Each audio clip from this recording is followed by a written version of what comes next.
Bonjour à chacun et chacune, j'espère que ces temps de l'Avent nous renouvellent dans notre accueil de ce Sauveur qui nous est né, ce Sauveur puissant, étonnant.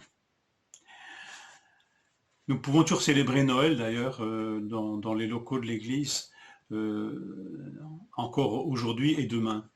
Donc n'hésitez pas à vous inscrire ou à me téléphoner pour être accueillis et célébrer ensemble ces temps de Noël. Je lis avec vous Luc 1, 63. Zacharie demanda une tablette et il écrivit « Son nom est Jean ». Et tous furent dans l'étonnement. Immédiatement, sa bouche s'ouvrit, sa langue se délia, il parlait et bénissait Dieu. Il se passe quelque chose d'extraordinaire ici. Vous savez que Zacharie a été condamné à se taire pendant tout le temps de la grossesse d'Élisabeth, son épouse. On pourrait dire que 9 mois et 8 jours de mutisme total. Et soudain, il retrouve la parole.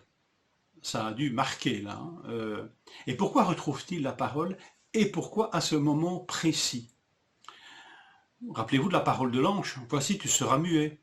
Et tu ne pourras plus parler jusqu'au jour où cela arrivera, parce que tu n'as pas cru à mes paroles, qui s'accompliront au temps voulu, au moment voulu. Et donc voilà le moment voulu par Dieu pour que Zacharie retrouve la parole. Et ça nous interroge, pourquoi ce moment précis, et ce moment précis où il est question de nommer l'enfant, de lui donner un nom. Et le texte nous dit, le verset 64, que sa bouche s'ouvrit, sa langue se délia, il parlait et il bénissait Dieu. Il a retrouvé la voix pour parler. Ça semble être une évidence, une lapalissade. Hein? On retrouve la voix pour parler. Mais parfois, bien qu'on sache parler, en fait notre voix n'est plus entendue. Nous n'osons plus parler peut-être. Et soudain, ici, quelque chose se passe dans la vie de Zacharie. Ces 9 mois de silence imposés par Dieu l'ont profondément transformé. Et au moment où il écrit son nom sera Jean, il retrouve la voix, il retrouve la parole. Zacharie obéit à Dieu, obéit à la voix de Dieu, par-dessus tout. Son nom sera Jean. Et ce, malgré toute la pression familiale et sociale. Si vous lisez le contexte, vous dites, ils sont quand même envahissants, elle est envahissante cette famille. Est-ce qu'elle était présente quand ils étaient dans leur malheur? Quand pendant des années, ils vécurent sans cet enfant désiré? Est-ce que la famille fut présente? Est-ce que la famille a contribué à cette réputation peu flatteuse qu'avait Élisabeth, la stérile? C'est fort possible. Mais soudain que quand tout va bien, quand les choses changent, quand les choses vont mieux, alors on se fait présent et pas présent discrètement. Parfois ça peut arriver, n'est-ce pas? Des gens longuement absents, quand nous en avions besoin, qui soudain se représentent quand ça va mieux et voudraient régir notre vie. Et parfois nous nous taisons, comme si nous n'avions pas toujours cette liberté de parole. Et ici, ce n'est pas simplement la liberté de parole retrouvée d'envoyer baldinguer toute la famille, mais simplement d'obéir à Dieu. Enfin, il y a cette liberté de faire et de parler comme Dieu le veut, sans se soucier des qu'en dira-t-on, de la pression familiale, de la pression sociale. Quelle liberté retrouvée pour Zacharie, liberté qu'Élisabeth aussi a retrouvée. Elle aussi a dit clairement à la famille ainsi réunie, elle leur a dit non, il sera appelé Jean. Et vous voyez, quand même, la famille, on passe par-dessus Élisabeth, hein, non, on doit demander au mari. Hein, et lui va dire enfin ce que Dieu lui a dit de dire. Il l'écrit, il sera appelé Jean. Et il retrouve la voix. Alors il peut le dire, il sera appelé Jean parce qu'il en est ainsi et que le Seigneur me l'a demandé et parce que Dieu a fait pour nous de grandes choses. Enfin voilà, il retrouve une liberté de parole. Enfin, il parle, Zacharie, du fond du cœur. Quelle libération! Zacharie retrouve la voix aussi pour bénir Dieu. Il parlait, il bénissait Dieu. Il semble retrouver la voix de l'adoration. Et même après, on va le voir, de la prophétie. Et quelle prophétie!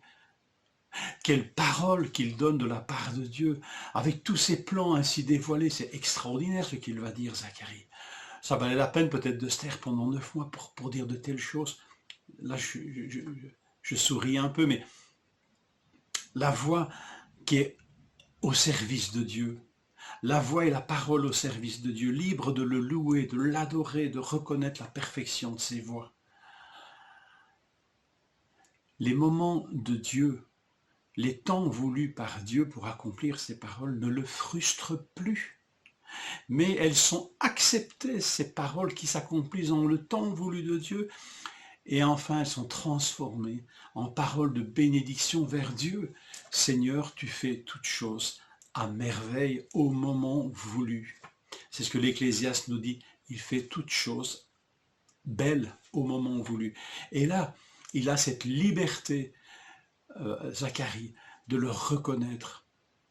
Le texte de l'Ecclésiaste nous dit que si Dieu fait toutes choses belles au temps voulu, il a mis dans le cœur de l'homme la pensée de l'éternité, même si l'homme ne peut pas comprendre l'œuvre que Dieu accomplit au temps du début à la fin, pardon. Et cette incompréhension, ce mystère parfois des temps voulus de Dieu ne frustre plus Zacharie, ne le font pas se confiner dans un silence renfrogné, désapprobateur.